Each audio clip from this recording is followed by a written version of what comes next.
मेरा नाम प्रिया है। मेरे पति की मौत हो चुकी थी। मैं जिस गांव में रहती थी वहां की एक औरत आकर मुझे बहुत तंग करती थी। वो कहती थी कि तेरा पति लोगों के घरों में चोरी करता है।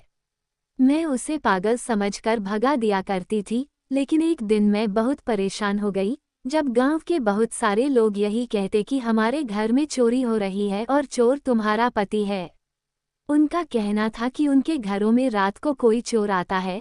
जब वो उसे पकड़ने की कोशिश करते हैं तो वह भाग जाता है, और वो कोई और नहीं बल्कि मेरा ही पति होता है। एक दिन जब मैं अंधेरे में गांव की एक औरत के घर में छुप गई, तो जब चोर आया और मैंने उसे अपनी आंखों से देखा, तो उसे देखते ही मेरे पैरों तले से जमीन निकल गई। घर में अर्थी रखी हुई थी और चारों तरफ से रोने की आवाजें आ रही थी।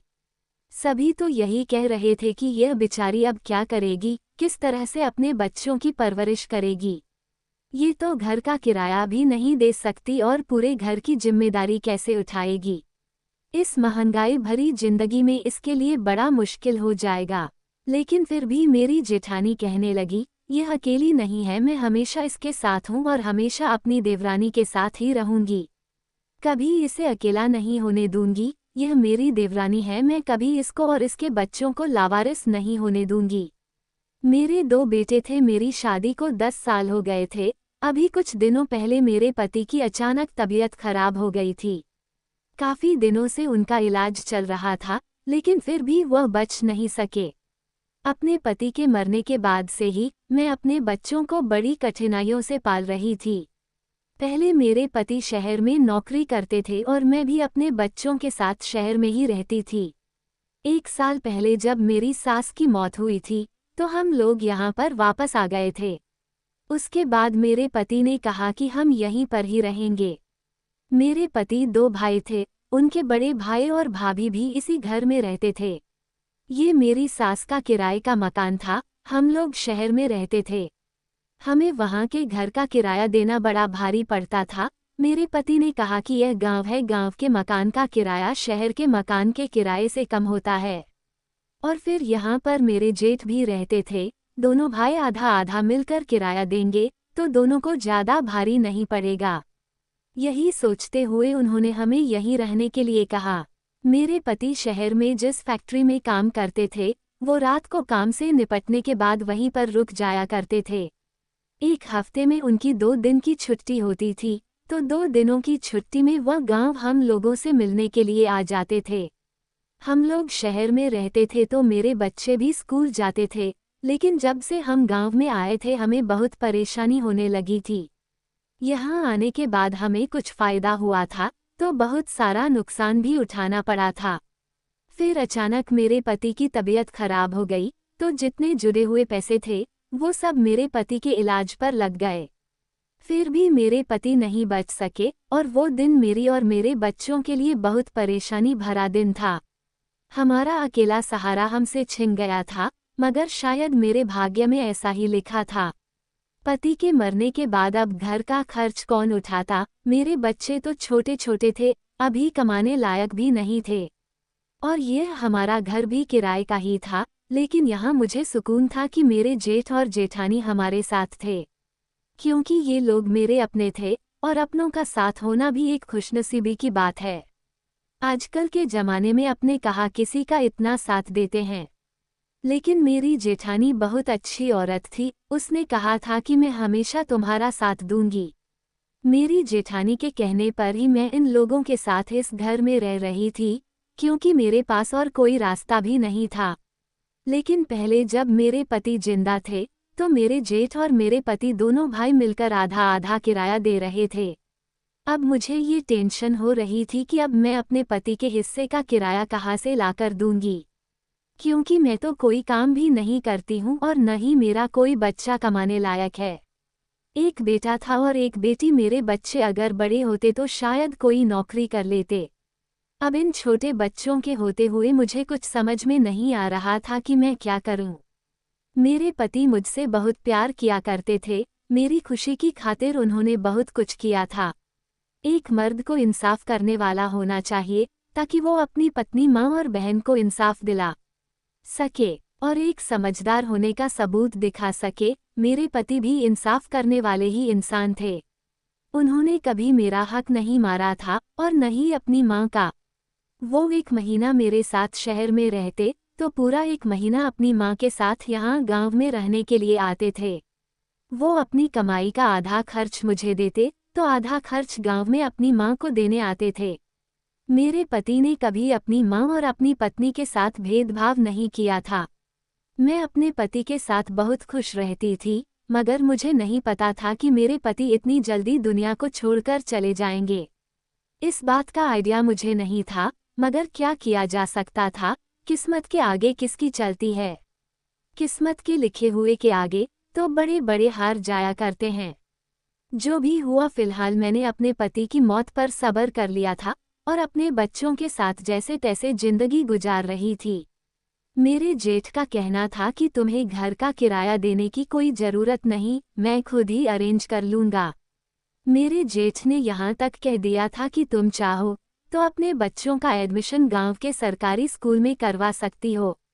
मुझे अपने जेठ की बात सही लगी थी। मैंने अपने बच्चों का एडमिशन सरकारी स्कूल में करवा दिया था और अब मेरे बच्चों की पढ़ाई शुरू हो गई थी। जब हम लोग शहर में रहते थे तो मेरे पति के हिस्से में मेरे जेठ और जेठानी रहते थे। पूरा घर वही इस्तेमाल किया करते थे, जबकि मेरी सास तो छोटे से कमरे में रहती थी। लेकिन जब से हम यहाँ पर आए थे, उन्होंने हमारा हिस्सा हमें दे दिया था। हम लोग अपने हिस्से में रह रहे थे और मेरे जेठ जेठानी अपने हिस्से में रहते थे। और मेरे पति के मरने के बाद मेरे जेठ हमारे हिस्से के और अपने हिस्से के किराए के पैसे मकान मालिक को खुद ही देने लगे थे। मेरे जेठ जेठानी बहुत ही अच्छे थे और बहुत अच्छे से हमारा ख्याल रखते थे।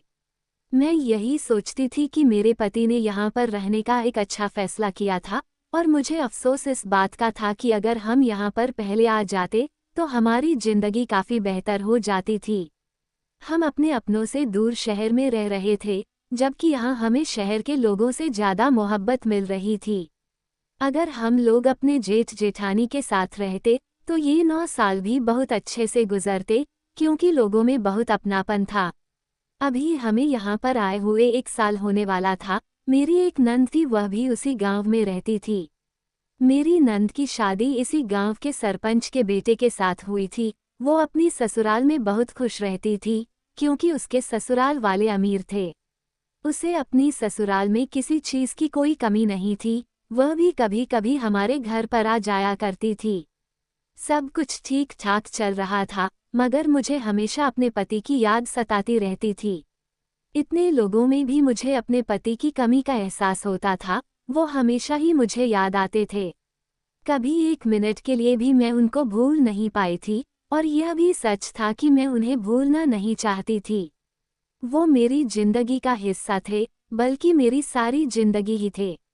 यहाँ मेरे जेठ और जेठानी मुझे बहुत प्यार देते थे। इन लोगों के बीच होते हुए भी मुझे अपने पति की कमी का थोड़ा कम एहसास होने लगा था। मैं ये सोचकर सब्र कर लिया करती थी कि मैं अपने पति के अपनों के बीच ही तो रह रही हूँ। बस यही सब सोचकर मेरे दिल को सुकून सा मिलता था, क्योंकि मेरे पास इसके अलावा सुकून का कोई दूसरा रास्ता नहीं था। इस दुनिया से जाने वालों का जाना इतनी ज़्यादा तकलीफ दे जाता है कि उनके जाने के बाद कभी हम उनकी एक झलक तक नहीं देख पाएंगे, उनकी आवाज़ तक नहीं सुन पाएंगे। वो लोग जिनको देखे बिना हम एक दिन भी नहीं गुजार सकते थे, उनके बगैर अब हमें पूरी जिंदगी गुजारनी है। बस यही बात तो हमें सबसे ज़्यादा तकलीफ देती है। और इस समस्या का न तो कोई हल है और न ही कोई इलाज है। इलाज है तो सिर्फ सब्र करना, और सफ़र करना भी तो कोई आसान काम नहीं होता। अपने दिल को मनाना पड़ता है, अपने दिल को किसी तरह से समझाना पड़ता है। अपने शरीर से जान निकलती हुई महसूस होती है, मगर फिर भी अपने कदमों पर खड़ा होना ही पड़ता है। जहाँ पर दिल जोर जोर से रोना चाहे, वहाँ भीड़ में भी मुस्कुराना पड़ता है। यही तो सब्र करना होता है, और सब्र करना इतना आसान नहीं होता। मेरे पति को मरे हुए 1 महीना हो गया था। मैं कभी कभी अपने घर से बाहर अपने बच्चों को लेकर निकल जाती थी। मैंने लोगों के घरों में नौकरी करने के बारे में सोच लिया था, क्योंकि मैं इस तरह से अपने जेठ और जेठानी के सहारे तो नहीं रह सकती थी। और कब तक मेरे जेठ जेठानी मेरे और मेरे बच्चों का बोझ उठाते। उन्होंने अब तक तो जो कुछ हमारे लिए किया था वही हमारे लिए बहुत था। मैं उन पर और बोझ नहीं डालना चाहती थी, इसलिए मैंने सोचा था कि मुझे कोई छोटी मोटी नौकरी मिल जाती तो अपना और अपने बच्चों का खर्च तो उठा ही लिया करूंगी। इसी बारे में मैंने अपनी जेठानी से बात की थी। उन्होंने मुझे नौकरी करने से साफ इनकार कर दिया था और कहा था कि तुम्हें नौकरी करने की कोई जरूरत नहीं। गांव में इन छोटी छोटी बातों पर बहुत ऐतराज होता है। अगर गांव में किसी को पता चल गया कि हम तुमसे नौकरी करवा रहे हैं तो लोग हम पर थू थू करेंगे। वो मुझे नौकरी करने की परमिशन नहीं दे रही थी। उनका कहना था कि हमारे होते हुए तुम कहीं नौकरी नहीं करोगी, हम तुम्हारा और तुम्हारे बच्चों का सारा खर्च उठाएंगे। उन्होंने मुझसे कहा कि घर में रहते हुए तुम्हें किस चीज़ की कमी हो रही है। मगर ऐसा कुछ भी नहीं था, मैं खुद ही उन पर और बोझ नहीं डालना चाहती थी। मगर उन्होंने कहा था कि तुम कभी नौकरी नहीं करोगी। वह गांव के लोगों को क्या मुंह दिखाएंगे, गांव के लोग क्या कहेंगे कि हम अपने मरे हुए देवर की पत्नी और बच्चों को नहीं संभाल पाए। उनकी बात अपनी जगह बिल्कुल ठीक थी, मगर मैं भी गलत तो नहीं थी। मैं नहीं चाहती थी कि मेरे बच्चे किसी के एहसानों पर पले बढ़े और फिर मेरे बच्चों की सारी जिंदगी अपने ताऊ और ताई जी के एहसान मानते मानते गुजर जाए। मेरी बात सुनकर कुछ देर के लिए मेरी जेठानी खामोश हो गई थी और फिर उन्होंने मुझे बताया कि हम लोग तुम पर कोई एहसान नहीं कर रहे। उन्होंने कहा कि अगर ऐसा तुम्हें लगता ही है तो फिर तुम नौकरी कर सकती हो, लेकिन अगर गांव का कोई भी इंसान हमें बुराई देगा तो हम ये बर्दाश्त नहीं कर सकेंगे। मैंने अपनी जेठानी को यकीन दिलाया था कि अगर कोई कुछ कहेगा तो उसकी जिम्मेदार मैं खुद बन जाऊंगी। इसलिए मैंने गांव के अमीर परिवार में झाड़ू बर्तन करने की नौकरी शुरू कर दी। मेरे जेठ का भी यही कहना था कि अगर गांव का कोई भी इंसान हमें बुराई देगा तो उसकी जिम्मेदार तुम खुद बनोगी। मैं किसी से कभी कोई सवाल जवाब ही नहीं करती, बस मैं नौकरी कर रही थी और अपने बच्चों के साथ आराम से रह रही थी।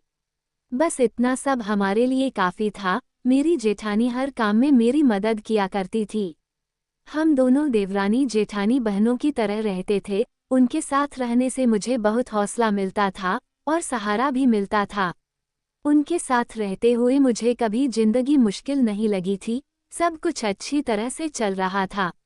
मैं सुबह को नौकरी पर जाती और शाम को घर वापस आती।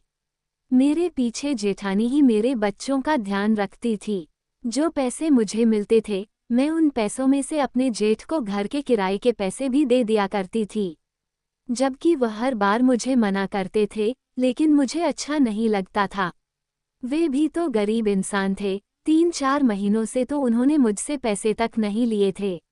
लेकिन अब जब मैं जबरदस्ती उनको पैसे दे रही थी तो वो रख लिया करते थे। दिन इसी तरह से गुजरते जा रहे थे। जिंदगी जो पहले अधूरी अधूरी सी लगने लगी थी अब नॉर्मल रूटीन पर आ गई थी। मगर फिर एक दिन अचानक ही एक नया हंगामा मच गया था। गांव की एक औरत हमारे घर पर आई और खूब जोर जोर से शोर मचाने लगी। वो इतना ज्यादा हंगामा करने लगी कि मैं परेशान हो गई। उसका कहना था कि रात के अंधेरे में मेरा पति उसके घर चोरी करने के लिए आया था। मुझे लगा कि ये औरत कोई पागल है, इसीलिए मैंने उसकी बातों पर ज्यादा ध्यान नहीं दिया और अपने काम में बिजी हो गई। पर अब तो हर दिन ही वो मेरे घर के दरवाजे पर खड़े होकर मुझसे लड़ना शुरू हो जाया करती और कहती कि रोज तुम्हारा पति हमारी छत से कूदकर घर में आ जाता है, जब भी हम उसे पकड़ने की कोशिश करते हैं तो वह भाग निकलता है।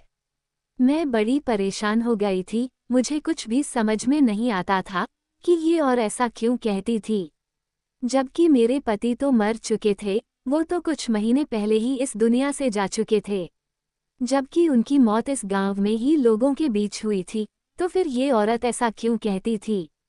ये बात मेरी बिल्कुल भी समझ में नहीं आती थी। मैंने अपनी जेठानी को ये सब बताया तो मेरी जेठानी कहने लगी कि इस औरत की आदत ही ऐसा है, गांव के लोगों से लड़ने के लिए ये औरत किसी न किसी से लड़ाई झगड़ा करती रहती है। तुम इसके बात पर ज्यादा ध्यान मत दो, कोई बात नहीं है। ये बात इसने अपने पेट से बनाई है, बस इसे तो लड़ने का बहाना चाहिए। मगर यह कोई छोटी बात नहीं थी, वो मेरे मरे हुए पति पर इतना बड़ा इल्जाम कैसे लगा सकती थी? क्या वो सिर्फ इसलिए कर रही थी क्योंकि उसे लड़ाई का बहाना चाहिए था? ऐसा नहीं हो सकता था। मुझे ये बात तो समझ में नहीं आ रही थी। फिर मेरी जेठानी ने मुझे बताया कि औरत पागल है, इसकी दिमागी हालत ठीक नहीं है, इसीलिए ये इस तरीके की बातें करती है। मुझे उस औरत की बातों पर बहुत गुस्सा आता था, मगर फिर मैं उसे पागल समझकर भगा दिया करती थी। लेकिन मैं परेशान हो गई थी, उस पागल औरत को तो जैसे तैसे मैं बर्दाश्त कर ही रही थी। लेकिन फिर धीरे धीरे गांव के 2-3 लोग अचानक से फिर यही सब बातें कहते हुए हमारे घर पर लड़ने के लिए आ गए। चलो माना कि वह तो पागल थी, तो क्या ये सब लोग भी पागल हो गए थे, जो मुझसे ये कहकर लड़ने आ जाया करते थे कि तुम्हारा पति चोर है? मुझे कुछ भी समझ में नहीं आता था कि ये सब कुछ क्या हो रहा था। मेरी जेठानी भी इस बात से बहुत हैरान और परेशान रहने लगी थी कि आखिर ये लोग ऐसा क्यों कह रहे थे, जबकि ऐसा तो हो ही नहीं सकता था। वो कैसे इतनी बड़ी बात कह सकते थे? कुछ दिन तक तो ये सब कुछ इसी तरह से चलता रहा। गांव के लोग मेरे घर आकर मुझे बातें सुना जाया करते थे। फिर मैंने दिन इस बात से पर्दा उठाने के लिए उसी औरत के घर जाने का फैसला किया। मैंने सोचा कि जब रात के अंधेरे में मेरा पति उनके घर चोरी करने के लिए आता है, तो मैं भी जाकर देखूंगी कि आखिर ये सब कुछ सच है या फिर गलत। फिर मैंने ऐसा ही किया था। मैं रात को अपने घर से निकलकर उस औरत के घर चली गई थी, जो मुझसे लड़ने के लिए आती थी। उसने कहा था कैसे कूदकर मेरा पति उसके घर में आ जाता है और कोई ना कोई सामान चोरी करने की कोशिश करता है। मैं उस औरत की छत पर जाकर बैठ गई थी और ये देखकर मेरे पैरों तले से जमीन निकल गई थी, क्योंकि वहां पर तो मेरे मरे पति। मुझे उस टाइम कुछ भी समझ में नहीं आ रहा था और मैं फौरन भागकर अपने घर पर आ गई थी। ये सारी बातें मुझे हैरान कर रही थी। बहुत देर तक सोचने के बाद मुझे कुछ कुछ समझ आने लगा था, मगर इस टाइम मेरा खामोश रहना ही बेहतर था और मैंने ऐसा ही किया था। मेरी जेठानी भी मुझसे पूछ रही थी कि आखिर तुमने वहां जाकर क्या देखा, मगर मैंने उनको कुछ भी नहीं बताया था। यही कहा था कि सब कुछ ठीक है। मैं अपनी जेठानी से कुछ बताना नहीं चाहती थी। मुझे सही टाइम आने का इंतजार था, इसीलिए मैं खामोश हो गई थी। क्योंकि खामोश रहने के अलावा मेरे पास और कोई दूसरा रास्ता भी तो नहीं था। अभी मैं कुछ कर भी नहीं सकती थी, इसलिए मैंने इस बात को किसी को नहीं बताया था और बस खामोशी से इस बात को अपने अंदर ही छुपाकर रख लिया था। मेरी जेठानी ने कई बार मुझसे उस औरत के घर पर जो हो रहा था, इस बारे में कई बार मुझसे पूछने की कोशिश की थी, मगर मैं हर बार उनसे यही कह दिया करती थी कि वहां पर कुछ नहीं था, औरत झूठ बोल रही थी।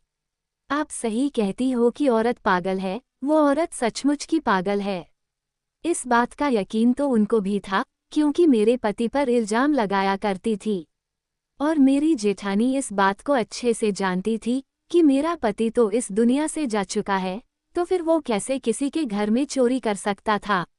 ये बात तो सरासर गलत थी। दिन इसी तरह से गुजर रहे थे और गांव के लोगों का आना जाना बंद नहीं हुआ था। लोग मुझे परेशान करने लगे थे। ये बात पूरे गांव में फैलती चली जा रही थी। लोगों को लगता था कि मेरा पति मरा नहीं है, बल्कि वह तो जिंदा है और चोर बनकर उनके घर पर चोरी करने के लिए आता है। गांव के लोग मुझे धमकाते और कहते कि तुम्हें इस गांव को छोड़कर जाना होगा। मेरी जेठानी ने उनको बहुत समझाया था, वरना तो शायद वो मेरे सामान भी उठाकर फेंक देते। गांव के लोगों का कहना था कि कब तक वो उनको रोक सकती थी। गांव वालों ने कहा कि एक दिन हम इस औरत को गांव से निकालकर ही दम लेंगे। समस्या दिन ब दिन बढ़ती चली जा रही थी और अब कुछ भी बर्दाश्त करना मेरे लिए बस में नहीं था। कभी कभी तो मेरा मन कर रहा था कि मैं अपने बच्चों को लेकर इस गांव को छोड़कर चली जाती हूँ, मगर मैं जाती भी तो कहा, मेरे पास तो कोई ठिकाना नहीं था और न ही कोई ऐसा दूसरा आइडिया था जो मुझे इस मुश्किल वक्त से निकाल सकता था। मेरी जिंदगी इतनी मुश्किलों से सेट हुई थी, अब मैं दोबारा से कहाँ जाकर रह सकती थी। मेरे पास तो रहने के लिए कोई दूसरा घर भी नहीं था। गांव में जब ये बात सबको पता चल गई कि मेरा पति चोर है और वो लोगों के घरों में रात के अंधेरे में चोरी करता है, ये सब बात उस परिवार को भी पता चल रही थी जहां पर मैं नौकरी किया करती थी, तो उन लोगों ने भी मुझे नौकरी से निकाल दिया था। उनका कहना था कि कहीं ऐसा न हो कि यह भी अपने पति की तरह ही निकले और हमारे घर से कोई चीज़ चोरी करके गायब हो जाए। अब मेरी नौकरी भी मेरे हाथ से जा चुकी थी। बस यही सब सोचकर मैं खामोश हो जाया करती थी और कहीं भी जाने का अपना इरादा कैंसिल कर दिया करती थी। मगर इस गांव में रहना भी तो अब मेरे लिए आसान नहीं रहा था। हर औरत ही नफरत की नज़र मुझ पे रखती थी और मेरे पति के बारे में अजीब अजीब सी बातें करती थी। ये सब मेरे लिए बर्दाश्त करना मुश्किल से मुश्किल होता जा रहा था। फिर एक दिन मैंने कुछ सोचकर गांव के उन लोगों के घर जाकर उनकी बात सुनी और मैंने उनसे कहा कि आज रात को आपको मेरी बात माननी होगी। इसके बाद आप लोग जैसा चाहोगे मैं वैसा ही करूंगी। पहले तो उन्होंने मेरी बात मानने से ही इनकार कर दिया था, मगर फिर मेरे ज़्यादा आग्रह करने पर लोगों ने मेरी बात को मान लिया था। मेरे कहने के मुताबिक चलने पर वो लोग मान गए और जब रात हुई तो सब लोग अपने अपने घर के छत पर छुप गए थे। आज रात का मुझे बहुत बेचैनी से इंतजार था, क्योंकि आज पूरा राज सबके सामने खुलने वाला था, जिसने पिछले कई दिनों से मेरी जिंदगी को नरक बनाकर रख दिया था। और फिर वैसा ही हुआ था जैसा मैंने सोचा था। गांव के लोगों का कहना था कि मेरा पति रात के अंधेरे में उनकी छत से कूदकर उनके घर में जाता है और उनका सामान चोरी करने की कोशिश करता है, और जब वो लोग मेरे पति को पकड़ने की कोशिश करते हैं तो वो उनसे छुड़ाकर भाग जाता है। मैंने गांव की औरतों को जिनके घर में चोर आता था, उस घर के लोग आज सारी रात जागेंगे और गांव के 2-3 लोग मेरे साथ उन्हीं की छत पर मौजूद रहेंगे। आप लोगों के मुताबिक जैसे ही मेरा पति चोरी करने के लिए छत पर कूदेगा तो तभी सब मिलकर उसको पकड़ लेंगे। सब लोग उनके सामने आ जाएंगे। अगर वह चोर मेरा मरा हुआ पति ही हुआ तो मैं खुद उनसे पूछूंगी। और आज ऐसा ही किया था। सब लोग छुपकर बैठ गए थे, वहीं उनके साथ मैं भी मौजूद थी। हम लोग चोर के इंतजार में थे, तभी अचानक हमें किसी के छत पर आने की आहट महसूस हुई। गांव के सारे घर ज्यादातर एक मंजिल के ही होते थे, इसलिए कोई भी आसानी से दीवार कूदकर छत पर आ जाता था। इस टाइम गांव के लोग जो छत पर मौजूद थे, उन्होंने इस आदमी को पकड़ लिया था। ये आदमी जो भागने की कोशिश में था, सब लोगों को एक साथ देखकर घबरा गया था और भाग नहीं पाया था। सब लोगों ने उसको रस्सी से बांध दिया था, जिस वजह से वह भाग नहीं पाया था, वरना हर बार वो लोगों को चकमा देकर भाग जाता था। जब इस आदमी को पकड़ा गया और रोशनी में सबके सामने लाया गया तो सबके चेहरे पर हैरानी सी फैल गई थी। किसी को भी अपनी आंखों पर यकीन नहीं हो रहा था कि ऐसा कैसे हो सकता था। हैरत तो मुझे भी बहुत हो रही थी, मगर इन सब से थोड़ी कम थी। वहां पर मौजूद सारे मर्द और औरतें हैरत से मुंह खोले देख रहे थे। अब मेरी जेठानी भी वहां पर आ गई थी। उनको भी शोर से आज की सारी कार्यवाही की खबर मिल चुकी थी और सामने मौजूद इंसान को देखकर वो भी हैरान हो रही थी, क्योंकि वो कोई और नहीं बल्कि उनका अपना पति था, मेरा पति नहीं था। मेरे जेठ बिल्कुल मेरे पति के जैसे और उनके जैसा हुलिया बनाकर ही घर से निकला करते थे, और कुछ कुछ मेरे जेठ की शक्ल मेरे पति से भी मिलती थी। मेरे जेठ ज्यादातर धोती और कुर्ता ही पहना करते थे, जबकि मेरे पति शर्ट और जीन्स पहनते थे। मेरे पति का कपड़ा अभी तक हमारे घर में मौजूद था। इसकी का फायदा उठाकर मेरे जेठ मेरे पति के कपड़े निकाल कर पहन लिया करते थे और मेरे पति जैसा होलिया बनाकर लोगों के घरों में चोर बनकर जाते थे और मेरे मरे हुए पति को बदनाम कर दिए थे।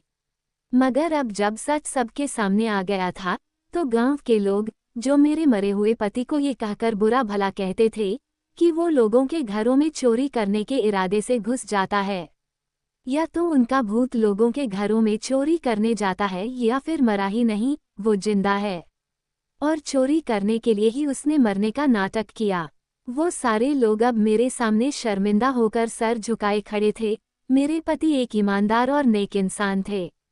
उन्होंने आज तक ईमानदारी और मेहनत से ही कमाई की थी। कभी उन्होंने किसी के 1 रुपए का भी हक नहीं मारा था। फिर वो किसी के घर में चोरी कैसे कर सकते थे, और इस बात की सबसे बड़ी गवाह मैं खुद थी। मगर यहाँ पर मौजूद किसी ने भी मेरी बात का तो यकीन ही नहीं किया था, और जबकि जो इंसान इस दुनिया से जा चुका है वो दोबारा कभी वापस आ ही नहीं सकता। मगर गांव के अनपढ़ लोग किसी बात को भी समझने के लिए तैयार ही नहीं थे, और लोगों की बेवकूफ़ी ने एक नेक और ईमानदार इंसान पर इल्ज़ाम लगा दिया था, जिसने जिंदा होकर भी कभी किसी के पैसे को नज़र तक उठाकर नहीं देखा था। वो मरने के बाद इन लोगों के घरों में चोरी करने क्यों आएंगे, ये तो सोचकर ही इंसान को हैरत होती। मगर आज अपने ही किए पर ये लोग मेरे सामने शर्मिंदा खड़े हुए थे। मगर मेरे जेठ ने ऐसा क्यों किया था, ये बात गौर करने वाली थी। मेरे पति के बड़े भैया इस खेल में शामिल थे, और इस बात का पता मुझे उसी दिन चल गया था जिस दिन मैं सच जानने के लिए उस औरत की छत पर छुप गई थी, और अपने पति जैसे ही आदमी को मैंने वहां पर देखा था। वो लोगों की छत से सीढ़ियां उतरकर उनके घर में घुस गए, उनका कीमती सामान चुराने के लिए। ये आदमी मेरे पति के भाई के अलावा और कौन हो सकता था, इतना तो मुझे पहले से ही पता था, क्योंकि उनके अलावा कोई ऐसा क्यों करेगा, और सबकी नज़र मेरे जेठ पर थी कि आखिर उन्होंने ऐसा क्यों किया था। जब उन्होंने बताया कि सबके पीछे उनके लालच का कारण छुपा हुआ था, उन्होंने एक सच के बारे में और बताया, जिसे सुनकर मेरे होश उड़ गए थे। ये घर जिसमें हम लोग रह रहे थे ये किराए का घर नहीं था, बल्कि यह मेरे ससुर का अपना घर था, जिसके बारे में हमें सालों से यही पता था कि मेरे सास और मेरे जेठ जेठानी इस घर में किराए पर रह रहे थे, और हर महीने उसका किराया दिया करते थे। इसका मतलब ये था कि मेरे जेठ पिछले 1-1.5 साल से हमारे अपने ही घर का हमसे किराया वसूल कर रहे थे। ये बात तो बड़ी हैरान कर देने वाली थी। मेरे जेठ ने बताया कि मैं नहीं चाहता था कि इस घर का हिस्सा कभी तुम्हारे पति को मिले। इस पूरे घर को मैं अपना बनाना चाहता था, मैं इसमें से आधा हिस्सा तुम लोगों को नहीं देना चाहता था। मगर अपनी पत्नी के कहने पर उनको यहाँ पर हमें रोकना पड़ा था। मेरी जेठानी बहुत अच्छी औरत थी, उनको भी अपने पति के लालच के बारे में कुछ नहीं पता था। वो हमेशा मेरा साथ दिया करती थी। उन्होंने हमें यहाँ पर रहने के लिए रोक लिया था, जबकि मेरे जेठ को पहले दिन से ही हमारा यहाँ पर रहना अच्छा नहीं लग रहा था। वो चाहते थे कि हम लोग यहाँ से चले जाएं। लेकिन मेरे पति ने जब यह फैसला किया कि हम आधा आधा किराया दे दिया करेंगे, तब मेरे जेठ को कुछ सुकून मिला था, क्योंकि वो तो यही चाहते थे कि कुछ पैसे तो फ्री में महीने में आ ही जाया करेंगे। मेरे जेठ को पता था कि मैं कभी अपने पति के मरने के बाद इस घर में फ्री में नहीं रहूंगी और उनको पैसे जरूर दूंगी। उन्होंने फॉर्मेलिटी पूरी करने के लिए मुझे नौकरी करने से मना तो कर दिया था, लेकिन वह चाहते थे कि मैं लोगों के घरों में झाड़ू बर्तन करे और उनको घर के किराए का पैसा दिया करे। सबको यही पता था कि यह मकान किराए का है और हम इसका किराया दे रहे हैं, जबकि यह बात सिर्फ मेरी सास को पता थी कि यह मकान किराए का नहीं है, यह मकान मेरे ससुर का था, जिसमें आधा हिस्सा मेरे जेठ का हुआ तो आधा हिस्सा मेरे पति का है। मेरे जेठ नहीं चाहते थे कि वो मेरे पति का हिस्सा उनको दें। उनका कहना था कि मेरा घर पर ज्यादा हक है, क्योंकि मैं सालों से इस घर में रह रहा हूँ। लेकिन कानून के मुताबिक इस घर में जब मेरे ससुर के 2 बेटे थे तो 2 हिस्से बन रहे थे। मेरे जेठ अपनी पत्नी के हाथों मजबूर होकर इस घर में रहने की परमिशन दे रहे थे, वरना वो तो चाहते थे कि मैं घर से चली जाऊं। अगर मैं इस गांव और घर से चली जाऊंगी तो कभी भी मेरा ध्यान इस घर पर जाएगा ही नहीं, और मुझसे यह बात भी हमेशा हमेशा के लिए छुपी रहेगी कि यह मकान किराए का नहीं, बल्कि यह मकान मेरे ससुर का था। इसलिए मुझे यहाँ से निकालने के लिए उन्होंने ये प्लान बनाया था कि वो ऐसा करके मेरे मरे हुए पति की आत्मा बनने की एक्टिंग करेंगे, जिससे गांव के सारे लोगों को लगेगा कि मेरे मरे हुए पति की आत्मा उनको तंग कर रही है या फिर उनके घर चोरी करने के लिए जाती है। जिससे गांव के लोग मुझे तंग करेंगे और इस तरह तंग आकर मैं यहाँ से चली जाऊंगी। उनकी बातें वहां पर मौजूद गांव का हर इंसान सुन रहा था और सबने ही उनको एक नफरत की नज़र से देखना शुरू कर दिया था। तभी अचानक मेरी जेठानी ने आगे बढ़कर मेरे जेठ को थप्पड़ मार दिया था, जिससे सबकी आंखें फटी की फटी रह गई थी। और मेरे जेठ किसी मुजरिम की तरह सर झुकाए वहां पर खड़े हुए थे, क्योंकि उन्होंने गलती की थी। वहां पर मौजूद सारे लोग भी इस बात के गवाह थे। आज मुझे पता चला था कि मेरा पति क्यों वो अपने गांव और परिवार से दूर थे।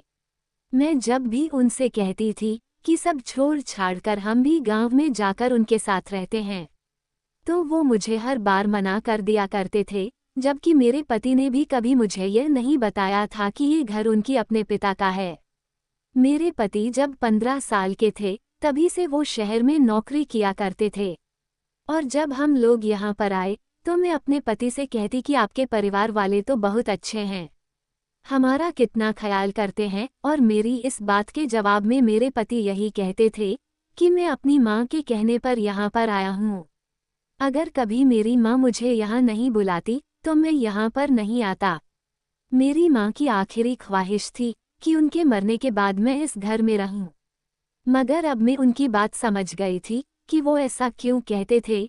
ठीक कहते थे कि इंसान को अगर किसी के करीब रहना है तो उसे थोड़ा दूर ही रहना पड़ता है। और ये कोई मनगढ़ंत बात नहीं बल्कि यह हकीकत थी। ऐसा ही होता है, कुछ टाइम के लिए सभी अच्छे बन जाते हैं। पता तो जब चलता है जब हम उनके साथ रहना शुरू कर दें या फिर उनके साथ टाइम गुजार लें। जैसे कि आज मुझे अपने जेठ की असलियत का पता चल चुका था, जिनको मैं इतने सालों से अच्छा समझ रही थी, और उनके दिल में क्या था, वो कैसे थे और अपने दिल में क्या कुछ लेकर बैठे थे। इस बात का आइडिया मुझे आज हुआ था जब उन्होंने अपने ही मरे हुए भाई के नाम का इस्तेमाल किया था और एक घटिया चाल चली थी। सिर्फ और सिर्फ अपने लालच की खातिर सिर्फ एक हिस्से के लिए वो इतना गिर सकते थे। मुझे यकीन ही नहीं आ रहा था, मगर सच सबके सामने मौजूद था, जिससे कोई भी नज़र नहीं चुरा सकता था। वहां पर मौजूद ही सारे लोग हैरान हो रहे थे कि कैसे कोई अपने भाई के साथ ऐसा खेल खेल सकता है। मेरी जेठानी ने सबको अपने अपने घर जाने को कहा।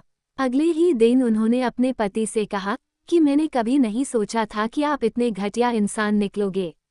प्रिया जिस दिन से घर में आई है, मैंने उसको अपनी देवरानी नहीं बल्कि अपनी बहन समझा है, क्योंकि मेरी कोई बहन नहीं है और न ही भगवान ने मुझे कोई औलाद ही दी है।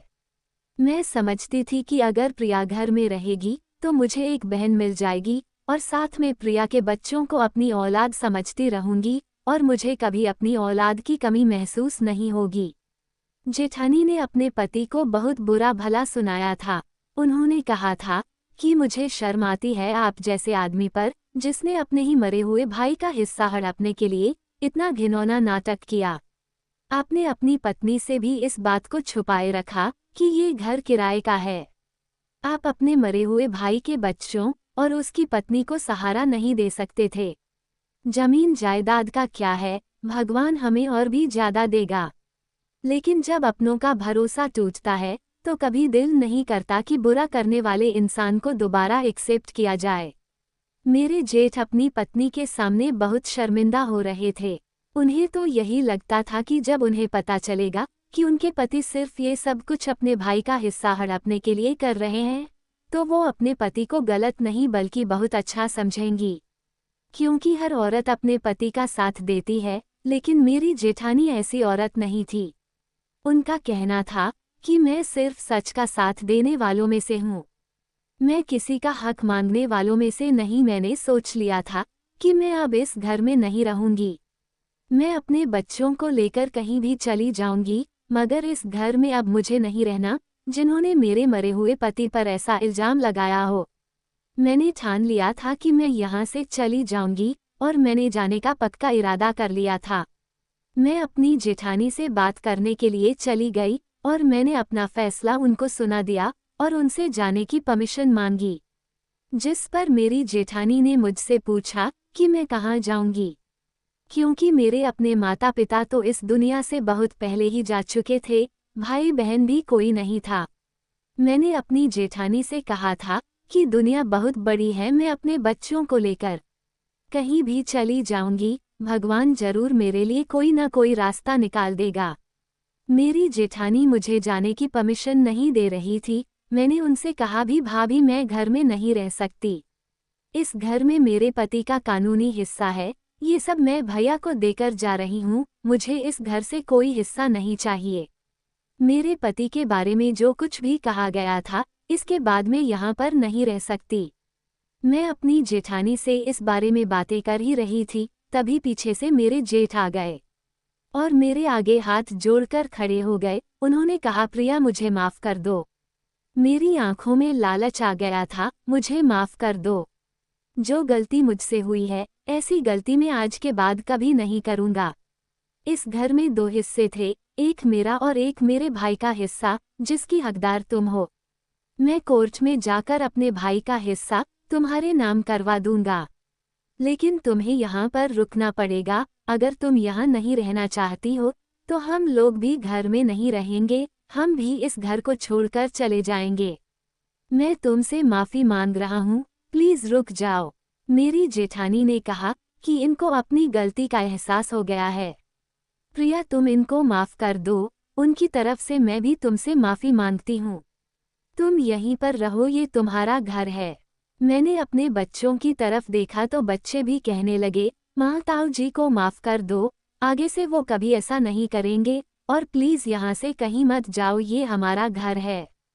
फिलहाल सभी की बात सुनने के बाद मैं रुक गई थी। मेरे जेठ बिल्कुल सुधर गए क्योंकि उनकी बहुत बेइज्जती हो चुकी थी। गांव के लोगों ने भी उनकी बहुत बेइज्जती की थी। अब अपनी गलती को सुधारने के लिए उन्होंने मेरे पति का हिस्सा मेरे नाम करवा दिया था और अब वो मेरे साथ बहुत अच्छे से पेश आने लगे थे। उन्होंने अपनी गलती को सुधार लिया था और अब हम लोग खुशी खुशी अपने उसी गांव में रह रहे हैं। दोस्तों उम्मीद करती हूँ आपको हमारी कहानी पसंद आई होगी। कहानी पसंद आई है तो वीडियो को लाइक करें, चैनल को सब्सक्राइब करें और हाँ नोटिफिकेशन को जरूर दबाएं ताकि अगली अपडेट सबसे पहले आपको मिले। Thanks for watching.